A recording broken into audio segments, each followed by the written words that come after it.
जयपुर में बीजेपी की youth wing BJYM के कार्यकर्ताओं पर पुलिस ने लाठीचार्ज कर दिया। उन्होंने राजस्थान के झालरापाटन में SC/ST समुदाय के युवक की हत्या के मुद्दे पर विरोध किया और कलेक्टर के दफ्तर के पास धरना देने पहुंच गए, जहां से उन्हें हटाने के लिए पुलिस ने उन पर लाठीचार्ज कर दिया। पुलिस ने प्रदर्शन करने वाले लोगों को खदेड़ने की पहले से ही तैयारी कर रखी थी और उसके जवान बड़ी तादाद में वहां तैनात किए गए थे, जिन्होंने पहले प्रदर्शनकारियों को वहां से हटने के लिए कहा। लेकिन इसी बीच बीजेवाईएम का एक कार्यकर्ता भागते हुए सड़क पर गिर पड़ा। ये देखते ही पुलिस वाले उस पर भूखे शेर की तरह झपटे और एक प्रदर्शनकारी पर चारों तरफ से कई पुलिस वाले लाठियां बरसाने लगे। इस लाठीचार्ज में कई कार्यकर्ता घायल भी हुए, जिनमें एक सड़क पर बेसुध पड़ा रहा। पुलिस वालों ने घायलों को दोनों हाथ पैर पकड़कर उठाया और अपनी गाड़ी में डाला। फिलहाल घायलों का अस्पताल में इलाज चल रहा है और भारतीय जनता युवा मोर्चा प्रदर्शन तेज करने के मूड में दिख रहा है। राजस्थान के कोटा में बीजेपी के कार्यकर्ताओं ने जयपुर में हुए लाठीचार्ज के विरोध में प्रदर्शन किया। उन्होंने गहलोत सरकार पर तानाशाही रवैया अपनाने का आरोप लगाया और इस घटना के खिलाफ राज्य सरकार का पुतला फूंक कर अपना विरोध जताया। प्रदर्शनकारियों ने वहां जमकर नारेबाजी भी की। इसके साथ ही उन्होंने सरकार को चेतावनी दी कि अगर लाठीचार्ज करने वाले पुलिसकर्मियों पर कार्रवाई नहीं हुई तो वो राज्य में बड़ा आंदोलन चलाएंगे। लाठीचार्ज में के जिम्मेदार अधिकारियों पर कार्रवाई नहीं हुई तो भारतीय जनता युवा मोर्चा पूरे राजस्थान के ढाणी तहसील के अंदर आंदोलन करेगा। कोटा की सड़क पर हुए इस प्रदर्शन की वजह से वहां थोड़ी देर के लिए ट्रैफिक जैम भी हो गया। बांग्लादेश की राजधानी ढाका से रोंगटे खड़े कर देने वाली तस्वीरें सामने आई। वहां एक 5 मंजिला फैक्ट्री आग की चपेट में आ गई। इस हादसे में 50 से ज्यादा लोगों की मौत हो गई, जबकि कई लोग घायल हो गए। यह आग कैसे भड़की, इसकी वजह का पता नहीं चल सका। लेकिन इस आग ने जल्द ही फैक्ट्री की हर मंजिल को अपनी चपेट में ले लिया। वहां से सामने आई तस्वीरों में आग की भीषण लपटें इमारत को घेरे नजर आईं। आग की लपटें फैक्ट्री की खिड़कियों से बाहर की तरफ निकलती दिखी। वहां से निकलने वाले काले धुएं ने आसपास के इलाके को ढक लिया। आग और उससे निकलने वाले धुएं का गुबार इतना जबरदस्त था कि उसे काफी दूर से देखा जा सकता था। आग पर काबू पाने के लिए कई दमकल कर्मी लपटों से जूझते नजर आए। आशा राखी আমরা नियंत्रण करते पारबो। इस काम में हाइड्रोलिक क्रेन की भी मदद ली गई। हादसे की जानकारी मिलते ही वहां काम करने वाले लोगों के घर वाले भी रोते हुए वहां पहुंच गए। कुछ ने तो अपनों की तलाश में अंदर जाने की भी कोशिश की, लेकिन वहां मौजूद पुलिस वालों ने उन्हें फैक्ट्री से दूर जाने का इशारा किया, जिसके बाद वो लोग जलती हुई फैक्ट्री के बाहर अपनों के सुरक्षित निकलने का इंतजार करने लगे। कई घंटों की मेहनत के बाद इस भीषण आग को बुझाया गया। इसके बाद बचाव दल के कुछ लोग फैक्ट्री के अंदर दाखिल हुए और हादसे में मारे गए लोगों के शवों को बाहर निकाल लाए। उत्तराखंड के पौड़ी गढ़वाल से हैरान करने वाली तस्वीरें सामने आई। वहां वेतन बढ़ाने की मांग करते हुए एक सरकारी अस्पताल के जूनियर डॉक्टरों ने अनोखा प्रदर्शन किया। आरोप है कि वो डॉक्टर लंबे वक्त से इसकी मांग कर रहे थे, लेकिन अब तक उनकी समस्या दूर नहीं हुई और इसलिए उन्होंने इस मुद्दे पर शहर में चाट और आइसक्रीम बेचकर अपना विरोध जताया। उन्होंने एक इलाके में चाट का ठेला लगाया और वहीं आइसक्रीम भी बेची। डॉक्टरों को ऐसा करते देख वहां थोड़ी ही देर में भीड़ जुट गई। लोगों ने उनके चाट और आइसक्रीम हाथों हाथ खरीद लिए। इस बीच डॉक्टरों ने सरकार से उनकी परेशानी जल्द दूर करने की मांग की। आक्रोश जता रहे हैं कि शायद सरकार हमारी मांगे सुनेगी और जल्दी ही हमारी मांगे पूरी होंगी। बताया गया कि डॉक्टरों ने जो वहाँ बेचने के लिए सामान रखा था वो कुछ ही देर में सारा बिक गया। सामने आया जहां बीच सड़क पर ट्रैफिक पुलिस के एक जवान से बदसलूकी करने पर एक आदमी को गिरफ्तार कर लिया गया।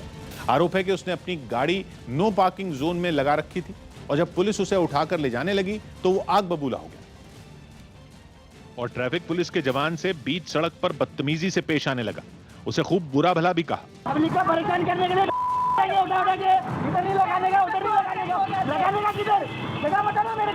बात यहीं रुक जाती तो ठीक था, लेकिन वो आदमी पुलिस वाले को सबके सामने ही धमकाने लगा। उसकी पत्नी भी उससे उलझ पड़ी। जो मन में आया रोड पे करने का तुम लोग गाड़ी में रस्सी डाल रहा है। इधर ये भर्ती निकाल, तेरे को भी बता दूं मैं।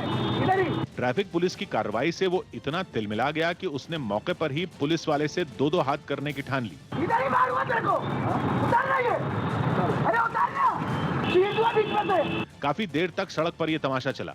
लेकिन उसकी ये सारी हेकड़ी तब निकल गई जब पुलिस उसे गिरफ्तार कर थाने ले गई। पहले सोचना मांगता था ना। काफी गिड़गिड़ाने के बाद भी जब पुलिस ने उसकी नहीं सुनी तो वो वहीं फर्श पर बैठकर रोने लगा। मध्य प्रदेश के चित्रकूट से दिल दहला देने वाली तस्वीरें सामने आई। वहां एक परिवार ने एक लड़के को खंबे से बांधकर उसकी बुरी तरीके से पिटाई की। आरोप है कि उस लड़के की दोस्ती उस परिवार की लड़की के साथ थी जिस पर उन्हें ऐतराज था। और इसी बात पर मामला इतना बिगड़ गया कि उन लोगों ने उस लड़के को पकड़कर उसे खंबे से बांध दिया। इसके बाद उन्होंने उसकी जमकर पिटाई की। उसे कभी डंडों से पीटा गया तो कभी बेल्ट से, कभी उसके पैरों पर वार किए गए तो कभी उसके चेहरे, पेट और पीठ को निशाना बनाया गया। उस परिवार के कई लोगों ने उसे पीटा, यहाँ तक कि एक महिला भी उस पर डंडे से हमला करती नजर आई।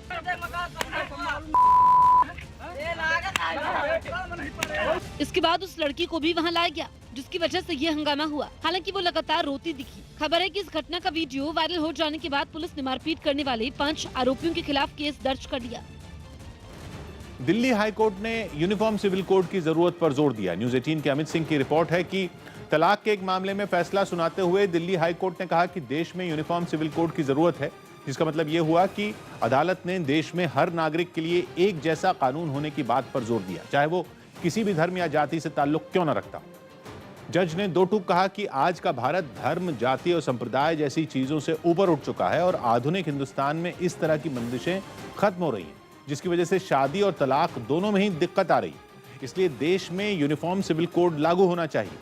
यह टिप्पणी कोर्ट ने तलाक के ऐसे मामले में फैसला सुनाते हुए की जिसमें यह सवाल खड़ा हो गया था कि तलाक पर निर्णय हिंदू मैरिज एक्ट के तहत हो या फिर मीणा जनजाति के नियमों के हिसाब से, क्योंकि पति ने हिंदू मैरिज एक्ट के तहत तलाक मांगा जबकि पत्नी ने मीणा जनजाति से होने के नाते इसका विरोध किया, क्योंकि इस समुदाय में तलाक पर फैसला पंचायत लेती।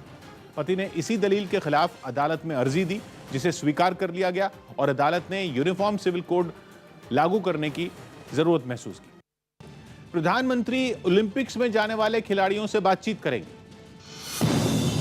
प्रधानमंत्री मोदी ने टोक्यो ओलंपिक्स के लिए भारत की तैयारियों पर एक बैठक की और खेल मंत्रालय से खिलाड़ियों के लिए वैक्सीन समेत दूसरी सुविधाओं पर जानकारी ली। अब प्रधानमंत्री वहां जाने वाले खिलाड़ियों से मंगलवार को ऑनलाइन बातचीत करेंगे। यूपी के सीएम योगी आदित्यनाथ ने कुछ फिल्मों और गानों में बढ़ती अश्लीलता पर चिंता जताई और ऐसी फिल्मों को दी जाने वाली सब्सिडी बंद कर दी। इससे पहले बीजेपी सांसद रवि किशन और राजू श्रीवास्तव समेत कई कलाकारों ने भोजपुरी भाषा की फिल्मों में अश्लीलता का मुद्दा उठाया था। मैं एक लड़ाई लड़ रहा था एक सीनियर कलाकार होने के नाते और आपने मेरी बात मान ली, मैं आपको धन्यवाद देता हूँ। मेजबान इंग्लैंड ने पाकिस्तान को पहले वनडे मैच में 9 विकेट से हरा दिया। इसी के साथ उसने 3 मैचों की इस सीरीज में 1-0 से बढ़त हासिल कर ली। इस मुकाबले में पहले खेलने उतरी पाकिस्तान की टीम 36वें ओवर में ही 141 रनों पर ढेर हो गई। इसके बाद इंग्लैंड ने 22वें ओवर में 142 रनों का ये लक्ष्य हासिल कर लिया। बीजेपी अध्यक्ष जेपी नड्डा और राहुल गांधी समेत कई कांग्रेस नेता शिमला पहुंचे, जहां उन्होंने हिमाचल प्रदेश के पूर्व सीएम वीरभद्र सिंह को श्रद्धांजलि दी। बहुत कुछ उनसे सीखने का भी मौका मिला। He was my guide also. Mussoorie के केम्प्टी फॉल्स में पर्यटकों की भीड़ पहुंचने और वहां कोरोना नियमों का पालन न होने पर प्रशासन ने सख्त निर्देश जारी कर दिए। इसके तहत अब वहां एक समय में 50 पर्यटक ही जा सकेंगे और वो झरने में आधा घंटा ही रह पाएंगे। यूपी के ब्लॉक प्रमुख के चुनावों में नामांकन भरने में हुई हिंसा पर सियासत तेज हो गई। समाजवादी पार्टी ने राज्य के कई जिलों में हुई मारपीट और गोलीबारी के लिए बीजेपी को जिम्मेदार ठहरा दिया। यही लगता है कि भारतीय जनता पार्टी ने पूरी तरीके से गुंडों को छूट दी थी, जो चाहो सो करो। इसी वजह से हमारी बहन को अपमानित होना पड़ा। बीजेपी ने अखिलेश यादव के सभी आरोपों को खारिज करते हुए पलटवार किया। ब्लॉक प्रमुखी के चुनाव में भी इनको हार जो साफ दिखाई दे रही है, उसके चलते ये जानबूझकर इस तरह का माहौल खराब करने का प्रयास कर रहे हैं।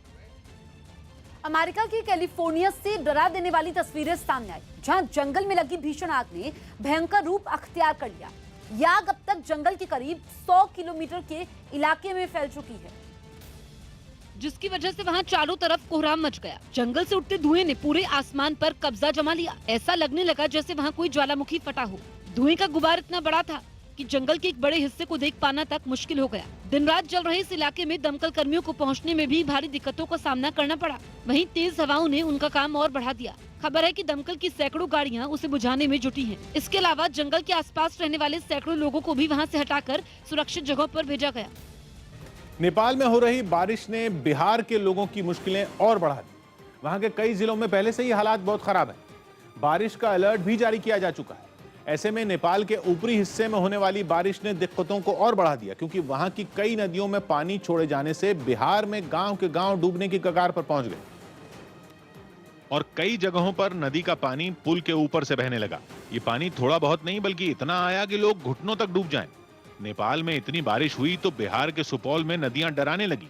वहां के जरौली गांव में तो खड़ग नदी का पानी अपने साथ लोगों के लिए ढेरों चुनौतियां लेकर आया। नदी की धार पुल के ऊपर से बही तो लोगों के पास खतरा मोल लेने के अलावा दूसरा चारा ही नहीं बचा। जीना है तो काम करना पड़ेगा, इसलिए कोई सर पर जानवरों का चारा लेकर निकला तो कोई कंधे पर हल लेकर। देखते हैं कितना पानी है, हम लोग हेल करके जाते हैं। कब से परेशानी है? परेशानी 8 रोज से है। सुपौल में केवल खड़ग नदी ही नहीं, दूसरी नदियां भी कहर ढा रही हैं, जिनके नाम हैं तिलियुगा, खाड़ो और बिहुल। ये तीनों नदियां इस समय उफान पर हैं और उनका रोजाना बढ़ता जलस्तर प्रशासन के माथे पर शिकन ला रहा है। समस्तीपुर में भी बूढ़ी गंडक नदी खतरे के निशान से ऊपर बह रही है और उसका पानी शहरी इलाकों में भी घुस गया। नदी के पानी से बाजार भी नहीं बचे। वहां घुटनों तक पानी तो भर गया, लेकिन दुकानदारों ने दुकानें खुली रखी। कोरोना ने व्यापार से जुड़े लोगों की पहले ही कमर तोड़ दी है। रही सही कसर बारिश ने पूरी कर दी। मजबूरी में लोग बाजार में भरे 1 फीट पानी में आते जाते दिखे। पता चला है कि नदी किनारे बसे 500 से अधिक घरों में बाढ़ का पानी घुस चुका है, जिसकी वजह से वहां रहने वाले लोग पलायन कर रहे हैं। दानापुर में भी बारिश ने कम बर्बादी नहीं की। वहां भी बाढ़ के पानी की वजह से लोगों की जान हलक में अटकी हुई है। एनडीआरएफ की टीम उन्हें बचाने के लिए दिन रात जुटी हुई है और बाढ़ में अपना सब कुछ खो चुके लोगों को सुरक्षित बाहर निकाल रही है। दानापुर के बिहटा में एक ऐसा ही रेस्क्यू ऑपरेशन हुआ। वहां जान बचाने के लिए एक शख्स पेड़ पर चढ़ गया। वो जिस पेड़ पर बैठा उसके चारों ओर केवल पानी ही पानी दिखा। एनडीआरएफ की टीम को जब उसके चीखने की आवाज आई तो वो नाव से वहां पहुंची और उस शख्स को पेड़ से उतारकर अपने साथ लाई। नवादा में भी बाढ़ ने लोगों को बेघर कर दिया। वहां लगातार बारिश की वजह से न केवल लोगों के कच्चे मकान टूट गए बल्कि उनमें पानी भी भर गया, जिसकी वजह से लोग अपना घर छोड़कर दूसरी जगह बसने निकल पड़े। वहां यह हाल पानी निकालने के सही इंतजाम न होने की वजह से हुआ। इस बीच दरभंगा में बागमती नदी नई मुसीबत लेकर आ गई और बांध टूटने की वजह से उसका पानी गांवों को अपनी आगोश में समाने के लिए निकल पड़ा। बागमती नदी इस समय डरावना रूप ले चुकी है और बांध टूटने की वजह से उसकी लहरें और खतरनाक हो गई। लोगों की आखिरी उम्मीद प्रशासन है, जिससे समय पर मदद नहीं मिलने की वजह से परेशानी बढ़ गई। यहाँ बांध टूट गया, अभी तक कोई सरकारी महकमा यहाँ पर नहीं आया है। जेई साहब, एसडीओ साहब, सबका मोबाइल नंबर बंद है। डर इस बात का है कि अगर वक्त रहते बांध की मरम्मत नहीं हुई तो बागमती नदी के कहर से 4 से 5 गांवों के लोगों को बचाना मुश्किल हो जाएगा। मुंबई के दिंडोशी इलाके में एटीएम लूट की कोशिश नाकाम कर दी गई। जब 3 आरोपी एटीएम में तोड़फोड़ कर रहे थे तो सीसीटीवी के जरिए इसकी जानकारी बैंक के हैदराबाद कंट्रोल रूम को मिल गई। इसके बाद बैंक ने तुरंत पुलिस को इसकी जानकारी दी। इसके बाद एक आरोपी को पकड़ लिया गया, लेकिन 2 भागने में कामयाब रहे। सीसीटीवी सर्विलेंस की वजह से मुंबई में लूट की एक बड़ी वारदात नाकामयाब हुई। साथ ही लुटेरे सलाखों के पीछे भी पहुंच गए। घटना 3 जुलाई की है, जब लूट के इरादे से 3 लुटेरे दिंडोशी इलाके के एक एटीएम में घुसे थे। पहले उन्होंने एटीएम को खोलने की कोशिश की और फिर वो उसे तोड़ने लगे, लेकिन वो इस बात से अनजान थे कि एटीएम में लगे एडवांस सिक्योरिटी सिस्टम में उनकी हरकतों को लेकर मुंबई से 700 किलोमीटर दूर हैदराबाद में अलार्म बजा दिया है। जिसके बाद इनके ये मंसूबे नाकामयाब हुए और आखिरकार तीनों लुटेरे धरे गए। सीसीटीवी कैमरे की स्क्रीन पर दिख रहा है कि शनिवार 3 जुलाई 2021 वक्त है रात के 3:39। इसके बाद 3:46 पर नीले रंग की कमीज पहने एक शख्स एटीएम में घुसता है। फिर वो मशीन के करीब पहुंचकर उसका दाएं बाएं मुआयना करता है और झुककर मशीन को तोड़ने की कोशिश करता है। 3:47 पर बाहर जाता है। 3:49 पर फिर अपने साथी के साथ अंदर आता है और तोड़ फोड़ शुरू कर देता है। दोनों लुटेरे एटीएम तोड़ने के लिए पूरी ताकत झोंक देते हैं। 3:54 पर उनका वो साथी भी एटीएम सेंटर के अंदर दाखिल होता है जो बाहर निगरानी में जुटा था। एटीएम में घुसे तीनों शख्स अपनी पूरी ताकत लगाकर एटीएम मशीन को तोड़ने की कोशिश में जुटे हुए थे। गिरोह का एक सदस्य बार बार एटीएम से बाहर आता और ये देखता कि कोई आसपास से गुजर तो नहीं रहा है, जबकि उसके 2 साथी एटीएम तोड़ने में व्यस्त थे। लेकिन वो इस बात से अनजान थे कि सर्विलेंस कैमरा उनकी हर हरकत की जानकारी पुलिस को पहुंचा रही है। एटीएम मशीन टूटती उससे पहले ही पुलिस मौके पर पहुंच गई। दरअसल सर्वेलेंस कैमरा का कंट्रोल रूम हैदराबाद में था, जहां उसने तोड़फोड़ होने का अलार्म बजा दिया। कंट्रोल रूम ने तोड़फोड़ और लूट की कोशिश की जानकारी पुलिस को दी। जानकारी मिलते ही पुलिस तुरंत मौके पर पहुंच गई। स्टेट बैंक ऑफ इंडिया का एटीएम, उसके मॉनिटर और उसका जो सेफ का मशीन का बैक साइड है, उसमें कुछ आरोपियों ने छेड़छाड़ की थी। उसका इलेक्ट्रॉनिक मैसेज कंपनी के हैदराबाद बेस ऑफिस में गया था और हमको अलर्ट किया गया था। हमारी डिटेक्शन की टीम, एपीआई इनामदार और टीम तुरंत जगह पे पहुंचे थे और उसमें से एक आरोपी को रेड हैंड पकड़ा है। मुंबई पुलिस के मुताबिक ये गिरोह मुंबई में लगे उन एटीएम को निशाना बनाता था जहां सिक्योरिटी गार्ड नहीं होता था। पहले ये रेकी करते थे, उसके बाद जहां सिक्योरिटी गार्ड नहीं होते थे वहां लूट को अंजाम देने की योजना बनाते थे। लेकिन इस मामले में अगर सीसीटीवी सर्वेलेंस के जरिए कंट्रोल रूम में अलार्म नहीं बजता तो वह एटीएम को लूटने में कामयाब हो जाते। Hi tech security system, surveillance camera और अलार्म की तकनीक की वजह से एक बड़ी लूट की वारदात नाकामयाब हुई। अगर ये तकनीक न होती तो लुटेरे अपनी लूट की वारदात को अंजाम तक पहुंचाने में कामयाब हो जाते, क्योंकि लुटेरे एटीएम में जिस पहर घुसे थे उस पहर सड़क पर कोई नहीं होता। कोरोना के मरीजों की गिनती में आए उछाल के बावजूद स्पेन के बार्सिलोना में हर साल होने वाले एक म्यूजिक फेस्टिवल का आयोजन किया गया, लेकिन इस बार 3 दिन तक चलने वाले इस म्यूजिक फेस्टिवल का मकसद लोगों का खालिस मनोरंजन करना नहीं बल्कि कोरोना पर लगाम लगाना भी है। किसी कॉन्सर्ट से ज्यादा ये एक तरह का बड़ा कोरोना टेस्टिंग कैंप है, जहां पहुंचने वाले हर शख्स को कोरोना टेस्ट किया जाएगा और रिजल्ट नेगेटिव आने के बाद ही लोगों को कार्यक्रम में शामिल होने का मौका मिल पाएगा। बार्सिलोना के अहम म्यूजिक फेस्टिवल में शामिल इस कॉन्सर्ट की खुमारी लोगों में इस कदर थी कि पहले ही दिन वहां हजारों लोग पहुंच गए।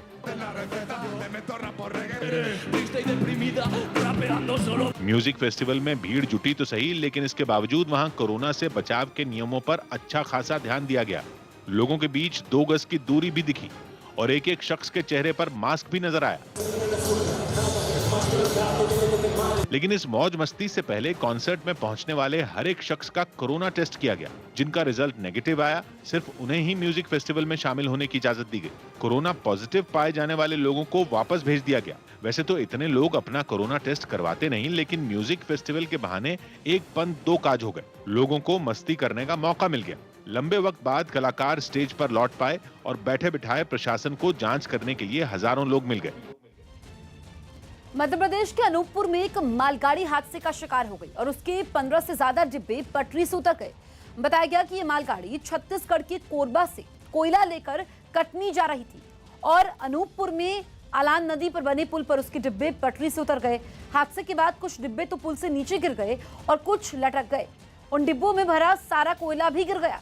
पुल से नीचे गिरने के बाद मालगाड़ी के इन डिब्बों के परखच्चे उड़े। घटना के बाद वहां इलाके के लोगों की भीड़ जमा हुई। रेलवे के अधिकारी भी मौके पर पहुंच गए। बताया गया कि कोयले की लूट ना हो, इसके लिए वहां पुलिस तैनात कर दी गई।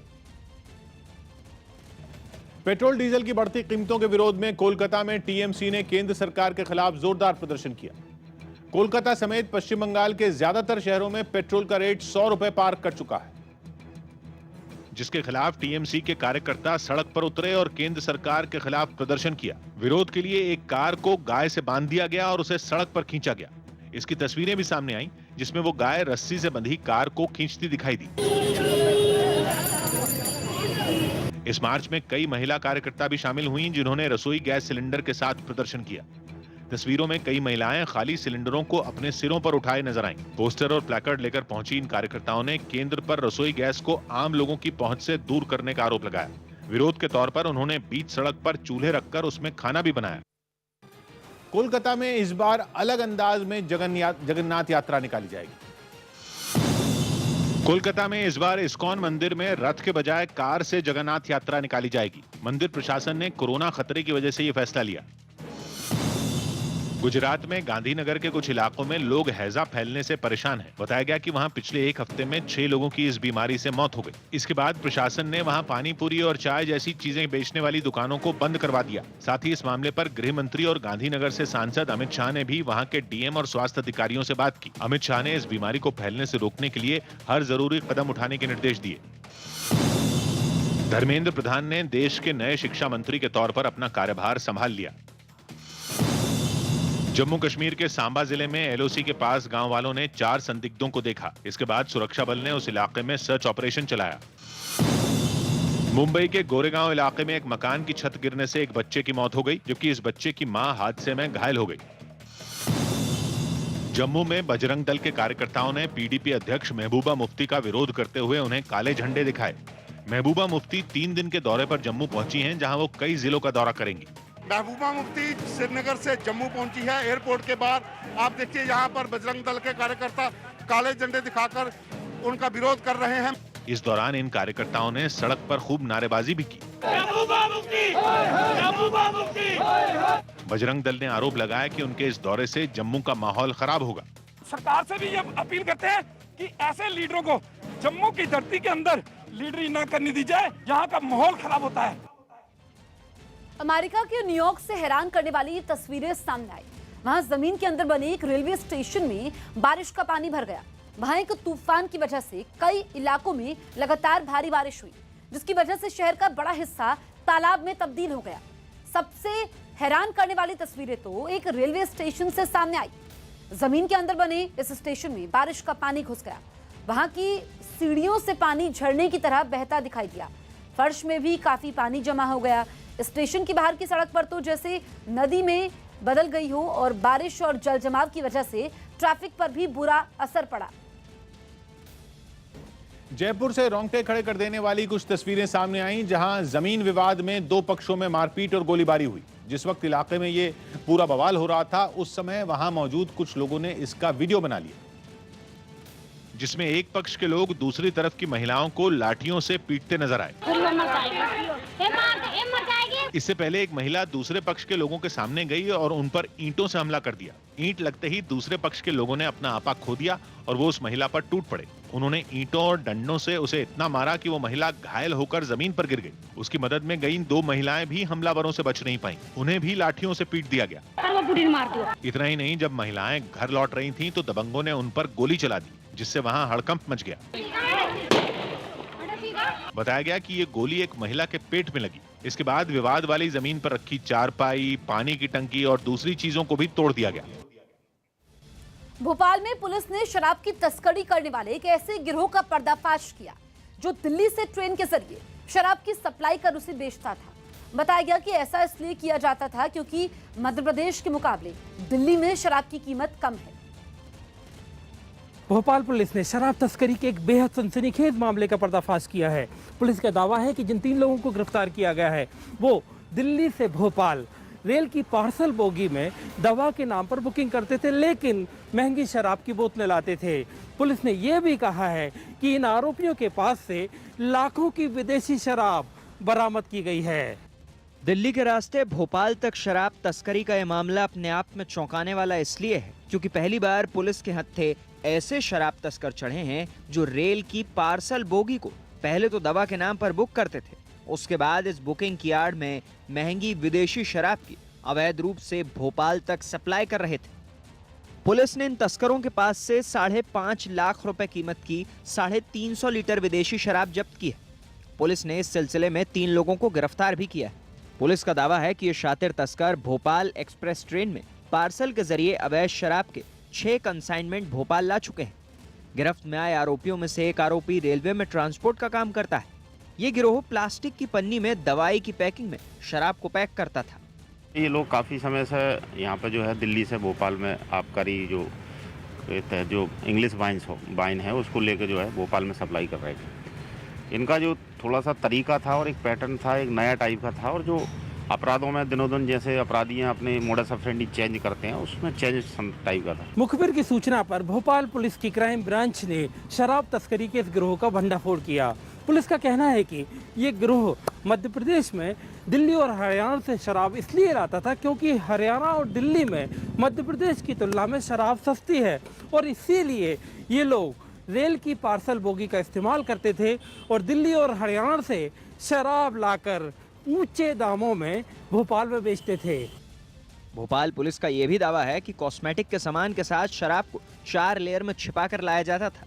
इतना ही नहीं, इस गिरोह ने इस तरह के तस्करी को अंजाम देने के लिए रेलवे में ट्रांसपोर्ट का काम करने वाले एक शख्स को ही अपने साथ मिला लिया था, जिससे इसकी भनक किसी को नहीं लगती थी। पार्सल वाली बोगी बुक तो दवा के नाम पर होती थी, लेकिन उससे सप्लाई की जाती थी लाखों की अवैध शराब।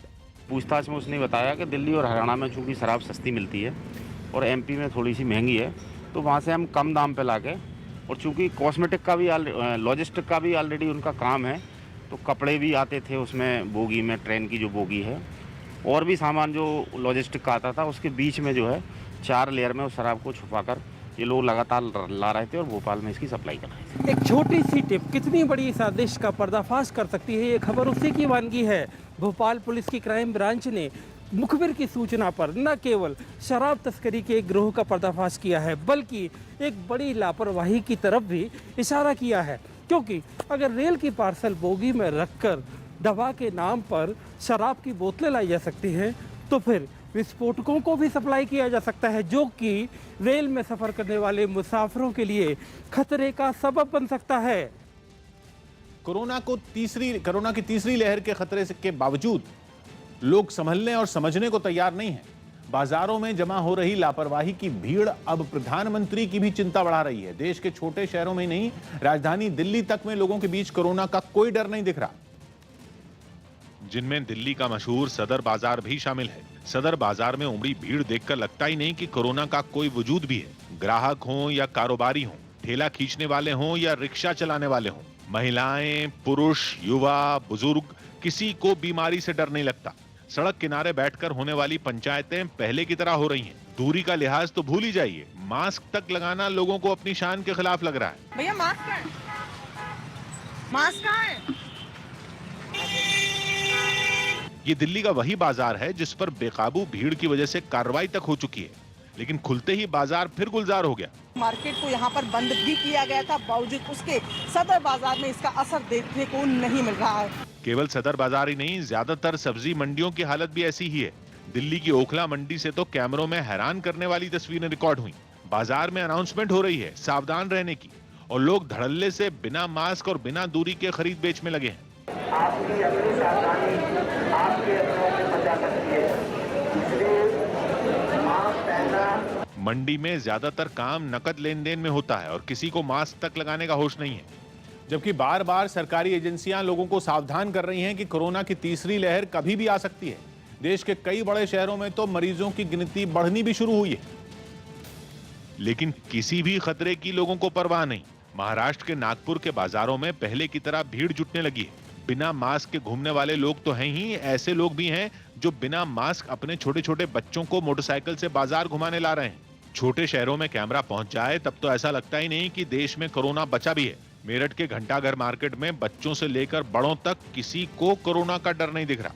कोई इक्का दुक्का ही मिलता है जिसके चेहरे पर मास्क भी हो, और बहाने तो सबके पास तैयार है। मास्क घर पे है। क्यों ऐसा करते हैं आप लोग? है ही ना, क्या करें, रखा हुआ जल्दी जल्दी में आ गया बस में। जी बिल्कुल, अभी मैं तो अभी दुकान से बाहर आया हूँ, बिल्कुल मास्क अभी हटा के लगा, मैंने दुकान लगाई है ना पूरी। कई लोग ऐसे भी दिखे जिनके चेहरे कैमरा देखते ही ढक जाते हैं। और लोगों के ऐसे ही लापरवाह रवैये का जिक्र प्रधानमंत्री ने अपने नए मंत्रिमंडल के साथ हुई बैठक में भी किया। न्यूज़ 18 के विक्रांत यादव की रिपोर्ट है कि प्रधानमंत्री ने लोगों के बिना मास्क घूमने और जरूरी दूरी का लिहाज न बरतने पर चिंता जताई और ये कहा कि लगातार सावधानी बरतने की जरूरत है। उन्होंने कहा कि भीड़ भाड़ वाली जगहों पर लोगों का बिना मास्क घूमना कोई सुखद बात नहीं है, बल्कि इसको लेकर चिंता होनी चाहिए। प्रधानमंत्री ने इस वक्त को नाजुक बताया और ये कहा कि जब टीकाकरण और टेस्टिंग रफ्तार पकड़ रहे हैं, उस वक्त लापरवाही बरतना खतरनाक हो सकता है। उन्होंने साफ कहा कि कोरोना के मरीज कम हुए हैं, लेकिन खतरा कम नहीं हुआ है, क्योंकि वायरस लगातार अपने आप को बदल रहा है, जिसकी वजह से कई देशों में फिर से मामले बढ़ने लगे हैं। प्रधानमंत्री ने अपने मंत्रियों से कहा कि उनका मकसद लोगों को डराना नहीं होना चाहिए, लेकिन लगातार सावधानी बरतने की अपील करना जरूरी है। बिहार के अल्पसंख्यक कल्याण मंत्री जमा खान ने जबरन धर्म परिवर्तन का विरोध करते हुए दावा किया कि उनके पूर्वज भी पहले हिंदू ही थे, जो बाद में मुसलमान बन गए। मैं हिंदू था, राजपूत था, भगवान सिंह थे, इस्लाम कबूल कर लिए, मुसलमान हो गए, जो खानदान हम लोगों का है। अमेरिका के केंटकी से चौंकाने वाली तस्वीरें सामने आई। वहां पुलिस ने अगवा की गई एक बच्ची को बेहद कम समय में अपराधियों के चंगुल से छुड़ा लिया। बताया गया कि अपनी साइकिल चला रही 6 साल की बच्ची को किडनैपर जबरदस्ती कार में लेकर भाग गया, जिसकी जानकारी मिलते ही तुरंत पुलिस एक्शन में आई और चश्मदीदों से मिली जानकारी के आधार पर पुलिस ने अपहरण करने वाले को ढूंढ निकाला। सामने आई तस्वीर में हाथ में पिस्तौल पकड़े पुलिस वाला अपनी कार से उतरकर एक घर के बाहर खड़ी लाल गाड़ी की तरफ बढ़ता नजर आया, जिसके बाद उसने खुद ही आगे बढ़कर कार का पिछला दरवाजा खोला, जहां उसको अगवा की गई बच्ची बैठी मिली। पुलिसकर्मी बच्ची को गोद में उठाकर अपनी गाड़ी की तरफ ले गया। इस दौरान बच्ची बुरी तरह रोती रही। पुलिस वाले ने उसे अपने साथी को थमाकर फिर घर का रुख किया और वहां मौजूद बदमाश को धर दबोचा। पुलिस की मुस्तैदी की वजह से अगवा की गई बच्ची आधे घंटे के अंदर अपने परिवार के पास सुरक्षित लौट आई। लखीमपुर खीरी कांड में योगी सरकार ने कार्रवाई की। यूपी के लखीमपुर खीरी में हुई एक महिला से बदसलूकी के मामले में राज्य सरकार ने बड़ी कार्रवाई की। इस मामले में इलाके के सीओ और पसगवां थाने के एसएचओ समेत पूरे स्टाफ को सस्पेंड कर दिया गया। इस बीच पुलिस ने बदसलूकी के एक आरोपी को गिरफ्तार कर लिया। लखीमपुर में एक दिन पहले ब्लॉक प्रमुख चुनाव के नामांकन के दौरान ये बदसलूकी हुई थी। की तहरीर के आधार पर थाना पसगवां पर सुसंगत धाराओं में अभियोग पंजीकृत करके एक नामजद अभियुक्त को पुलिस के द्वारा गिरफ्तार कर लिया गया है। ईडी ने पश्चिम बंगाल में फर्जी वैक्सीनेशन के आरोप पर केस दर्ज कर लिया। ईडी ये देखेगा कि स्कैम के नाम पर मनी लॉन्ड्रिंग यानी काले धन को सफेद करने जैसा कोई काम तो नहीं हुआ। इससे पहले पश्चिम बंगाल विधानसभा में नेता प्रतिपक्ष और बीजेपी नेता शुवेंदु अधिकारी ने कोलकाता में फर्जी तरीके से वैक्सीनेशन कैंप लगाने का आरोप लगाया था। मुंबई के दिंडोशी इलाके में एटीएम लूट की कोशिश नाकाम कर दी गई। जब 3 आरोपी एटीएम में तोड़फोड़ कर रहे थे तो सीसीटीवी के जरिए इसकी जानकारी बैंक के हैदराबाद कंट्रोल रूम को मिल गई। इसके बाद बैंक ने तुरंत पुलिस को इसकी जानकारी दी। इसके बाद एक आरोपी को पकड़ लिया गया, लेकिन 2 भागने में कामयाब रहे। बिहार के समस्तीपुर में बूढ़ी गंडक नदी में एक नाव डूबने से 3 लोगों की मौत हो गई, जबकि 2 लोगों को इलाज के लिए अस्पताल में भर्ती करवाया गया। ये सभी लोग दाह संस्कार के बाद नाव से लौट रहे थे। केंद्र सरकार ने आंदोलन कर रहे किसान संगठनों से धरना खत्म करने की अपील की। कृषि मंत्री नरेंद्र सिंह तोमर ने एक बार फिर साफ किया कि केंद्र सरकार किसानों की हर समस्या पर बातचीत करने के लिए तैयार है। कानून को रिपील करने के अतिरिक्त कोई भी प्रस्ताव वो लेकर हमारे पास आए, हम उस प्रस्ताव पर चर्चा करने के लिए तैयार हैं। लेकिन किसान नेता राकेश टिकैत ने सरकार की इस अपील को ठुकरा दिया। धरना जब खत्म होगा, जब ये कानून वापसी हो जाएगा। धरना है कानून और एमएसपी के लिए। कांग्रेस ने भी आंदोलन कर रहे किसान संगठनों का समर्थन करते हुए केंद्र सरकार पर हमला बोल दिया। सरकार को चाहिए कि जिद न करे, किसानों की समस्याओं का समाधान करे, इस कानून को वापस ले। चेक रिपब्लिक से डराने वाली तस्वीरें सामने आई। वहां गुरुवार को आए तेज तूफान के बाद हालात बद से बदतर होते चले गए। इतनी तेज बारिश हुई कि उसका पानी शहरों के अंदर दाखिल हो गया। सड़कें नहरों में तब्दील हो गई। जहां तक निगाह जा सकती थी बस पानी ही पानी नजर आने लगा। बारिश के मटमैले पानी ने लोगों के घरों तक दस्तक दे दी। लोग पानी के तेज बहाव में अपनी कारों को निकालने से भी डरते नजर आए। हालांकि प्रशासन इन इलाकों में पूरी मुस्तैदी के साथ डटा दिखाई दिया। महाराष्ट्र के पुणे से दिल दहला देने वाली कुछ तस्वीरें सामने आई। वहां पुणे सोलापुर हाईवे पर 2 ट्रकों के बीच जोरदार टक्कर हो गई। ये पूरी घटना वहां लगे एक सीसीटीवी कैमरे में रिकॉर्ड हो गई, जिसमें साफ दिखा कि एक ट्रक डिवाइडर के पास जाकर रुका ही था, तभी पीछे से एक दूसरा ट्रक वहां पहुंचा और उसने उसे टक्कर मार दी। ये भिड़ंत इतनी जोरदार थी कि जो ट्रक पहले से वहां खड़ा था वो डिवाइडर पर जा चढ़ा और दूसरे ट्रक का अगला हिस्सा पूरी तरह टूट गया। बताया गया कि इस हादसे में 2 लोगों की मौत भी हो गई। यूपी के महाराजगंज से दिल दहला देने वाली तस्वीरें सामने आई। वहां एक आदमी ने अपने ही दोस्त के पिता की सरेआम हत्या कर दी। बताया गया कि हमलावर उसकी बेटी के साथ शराब पीता था और इसी की शिकायत करने वो उसके पास पहुंचे थे, लेकिन इस बात से वो इतना भड़क गया कि उसने अपने ही दोस्त के पिता की हत्या कर दी। इस घटना का वीडियो भी सामने आया, जिसमें सड़क किनारे कुछ लोग आपस में बहस करते दिखाई दिए। जल्दी ही उनके बीच हाथापाई शुरू हो गई। इस बीच वहां मौजूद एक महिला और कुछ दूसरे लोगों ने बीच बचाव की भी कोशिश की, लेकिन हमलावर के सिर पर तो जैसे खून सवार हो चुका था उसने जमीन पर पड़ा एक डंडा उठाया और सीधा अपने दोस्त के पिता के सर पर दे मारा। डंडा लगते ही वो सीधा सड़क पर गिर पड़े, लेकिन वो आदमी इतने पर ही नहीं रुका। उसने हाथापाई में शामिल एक दूसरे लड़के के सिर पर भी वार कर दिया। वो लड़का भी वहां गिर पड़ा। इसके बाद वो एक तीसरे आदमी की तरफ बढ़ा और उसके सिर पर भी डंडे से हमला कर दिया। हमला होते ही वो भी चकराकर जमीन पर गिर गया। इस बीच वहां कई लोग खड़े दिखे, लेकिन उनमें किसी ने भी घायलों की मदद नहीं की। हमलावर भी बड़े आराम से उनके सामने से ही निकल गया। झगड़े में 3 लोग घायल हो गए, जिन्हें अस्पताल में भर्ती करवाया गया, जबकि एक आदमी की मौत हो गई। गुजरात के पाटन में उस समय आम आदमी पार्टी के कार्यक्रम में खलल पड़ गया जब पुलिस ने वहां पहुंचकर उसे बीच में ही रोक दिया। आरोप है कि इस कार्यक्रम में कोरोना नियमों की अनदेखी की गई, जिसके बाद इलाके की पुलिस वहां पहुंची और आम आदमी पार्टी के कार्यक्रम को रुकवा दिया। पुलिस वालों को वहां देख पार्टी के नेताओं को भी कोरोना नियमों की तुरंत याद आ गई। कार्यक्रम में जुटी भीड़ और उसकी लापरवाही को देख ऐसा लगा जैसे उस इलाके में कोरोना का डर खत्म हो गया हो। इसके बाद भी वहां मौजूद नेता अपनी गलती मानने के बजाय राज्य सरकार पर ही उंगली उठाने लगे। कितनी तानाशाही है, पुलिस कर्मियों को फर्क अपनी फर्ज बचाए हुए रहता है, तो ऊपर की ऑर्डर आया वो। आम आदमी पार्टी गुजरात में अपनी जमीन मजबूत करने में जुटी है और उसी के तहत वहां ये कार्यक्रम किया गया। उत्तराखंड के मुख्यमंत्री पुष्कर सिंह धामी ने दावा किया कि उन्होंने 2017 में मंत्री बनने के लिए एड़ी चोटी का जोर लगा दिया था, फिर भी वो कामयाब नहीं हो पाए थे। लेकिन इस बार किस्मत ने उनका साथ दे दिया। मुख्यमंत्री बने थे तो मुझे लग रहा था कि मैं मंत्री जरूर बनूंगा। इस बार मैं कहीं नहीं गया, एक जगह नहीं, किसी से मैंने बात नहीं करी कि मुझे आप कुछ बनाइए। आज की ताजा खबर जारी है। मैं हूं किशोर अजवाणी।